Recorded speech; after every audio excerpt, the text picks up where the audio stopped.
Bah ça y est, c'est officiel, le LMNP, location meublée non professionnelle, vient de se faire détruire. Il n'y a pas d'autre mot. Tu pensais revendre ton bien avec une fiscalité avantageuse? Allez, oublie complètement puisque la loi de finances 2025 est rétroactive. Est-ce que tu comptais sur l'amortissement pour optimiser tes impôts? Ça marche encore un petit peu. Bon, avec la nouvelle loi de finances 2025, tu l'as compris, eh bien, on peut dire qu'il y a un avant et un après. Le LMNP était l'un des meilleurs régimes fiscaux d'un point de vue investissement immobilier. Et là, bang, c'est une claque monumentale que le LMNP vient de se prendre. Je vais te montrer ça à travers un exemple pour mieux comprendre et je te donnerai une astuce justement parce qu'il y a peut-être encore quelque chose à faire. Alors, je rappelle qu'avant, le LMNP, c'était le Graal. Donc, tu pouvais amortir ton bien, réduire tes recettes locatives et finalement, tu payais zéro. Impôt sur tes loyers, quasiment. C'était juste nickel parce que tu te comportais dans un régime dit micro-BIC, bénéfice industriel et commercial, qui te permettait de tout amortir. Et bizarrement, au moment de la revente, pouf, on faisait comme si tu étais dans un régime foncier et donc tu bénéficiais en fait de l'abattement et on ne tenait même pas compte des amortissements dont tu avais bénéficié. Moralité, pendant toute la vie de la durée du LMNP, tu avais quasiment zéro impôt, c'est un impôt dérisoire et au moment de la revente, c'est assez cool, c'était un peu le paradis. Bon, ça c'était avant, bien évidemment. Alors, je vais prendre un exemple pour illustrer le tout.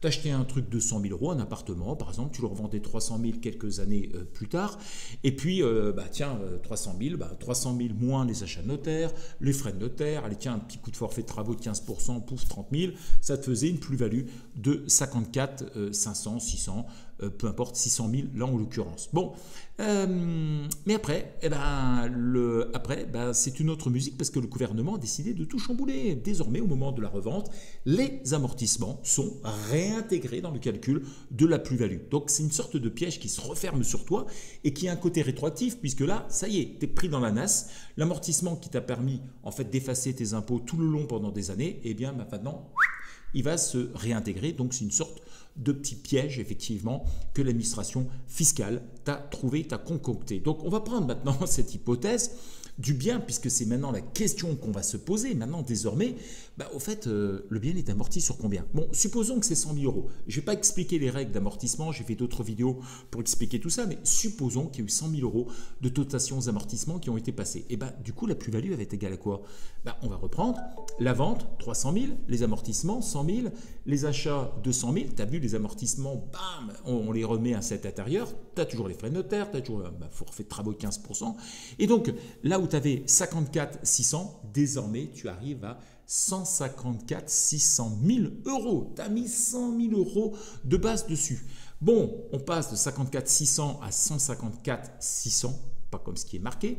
Et du coup, tu as une durée de détention qui va venir maintenant quand même, au moins, parce que ça a toujours existé. Tu te dis, avec ça, je vais peut-être un petit peu m'en sortir.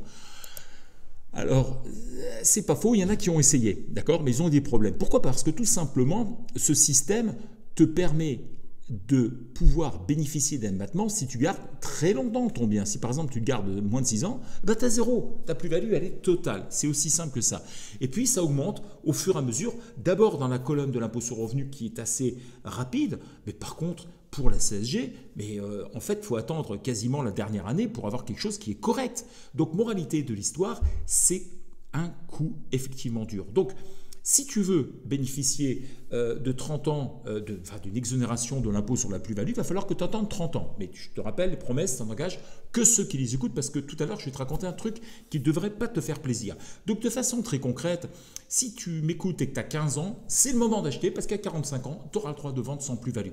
Non mais quelle blague, 30 années d'attente pour pouvoir bénéficier d'une exonération sur la plus-value. Supposons justement, dans mon exemple, tout à l'heure avec mon 300 000, mes 200 000 d'achat, que ça fait 15 ans que je détiens mon bien.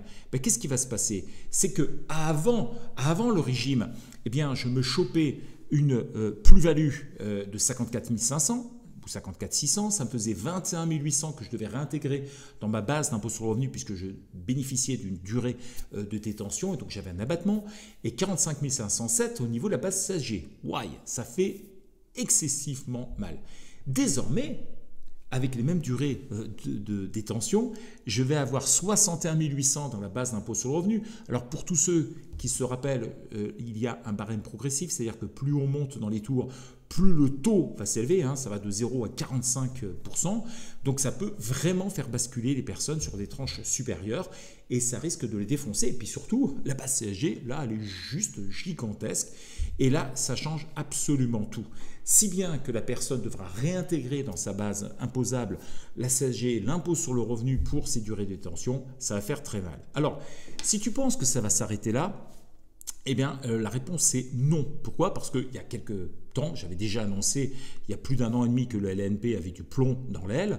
Bon, il n'y a pas besoin d'être un grand devin en la matière, puisque le gouvernement, enfin tous les gouvernements successivement ont toujours eu besoin de beaucoup plus d'argent, et c'était tellement cool d'aller choper les propriétaires immobiliers, c'est tellement simple, en plus c'est très populaire, donc c'était couru d'avance. Alors qu'est-ce qui va se passer? Est-ce qu'on va s'arrêter là? Ben non, non, absolument pas, parce qu'il est justement question de faire sauter les abattements pour durer. Pourquoi je dis cela? Ben parce que tout simplement dans le projet de loi de finances 2025, c'était éventuellement prévu, ce n'est pas passé. Allez, 2026, ça passera. Et alors, certains seront contents parce que ce sera remplacé par un système sans doute de flat tax, ce n'est pas encore gagné. Et le problème, c'est qu'à partir du moment où on fait sauter les durées de détention, ou s'il n'y a pas un système de coefficient qui vient rattraper le tout, il n'y a pas besoin d'être un grand devin encore une fois plus pour se dire que 100 € d'il y a 30 ans valait beaucoup plus cher que 100 € aujourd'hui. Donc simplement par le jeu naturel de l'inflation, tout le monde fera des plus-values dans l'absolu en gardant aussi longtemps et il risque tout le monde de se faire défoncer encore de nouveau sur la plus-value. Donc moralité de l'histoire, si vous avez un bien qui a 30 ans, c'est peut-être le moment de le vendre maintenant, cette année, soit à quelqu'un d'autre, soit de monter une société civile immobilière, soit de faire quelque chose. Je ferai des vidéos d'ailleurs sur ce sujet pour pouvoir en parler davantage et trouver des astuces. J'en profiterai d'ailleurs de me réunir avec d'autres collègues de Doux justement pour parler du choix entre les SCI, les LMNP, les revenus fonciers et tout ça, c'est pour bientôt. À très vite chez Doux. Bye bye.